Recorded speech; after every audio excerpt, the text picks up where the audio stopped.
Our geranium transplants aren't growing maybe a lot, but they sure look like they're healthy to me. I think it is growing. I think I do see new growth there. Very pretty. We'll start pulling them out more out into the sun after another week or so.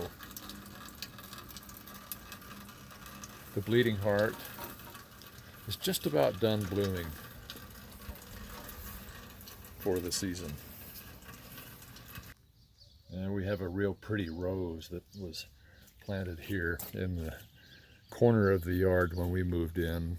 And I didn't want rose bushes right next to the car where people get in and out of the car, so I moved it back there. And that's not the best place for it either. This is south and west corner, and that poor rose gets pretty hot. And the only reason it looks scraggly is these have been blooming for a few days, but today is rainy and it's going to mess things up a little bit.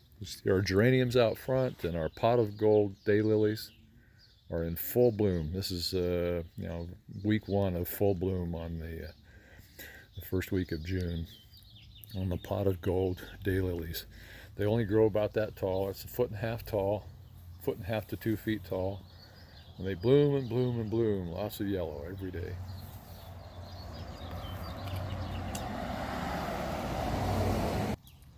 When we bought these weeping birch, we planted them, and for 2 or 3 years they didn't weep. They didn't weep very much, and did we get the wrong tree is what we thought.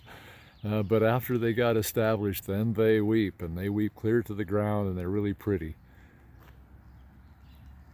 We give them a tree and shrub treatment, a liquid tree and shrub treatment. The trunks of those trees are 1 foot wide in diameter, 1 foot diameter trunks.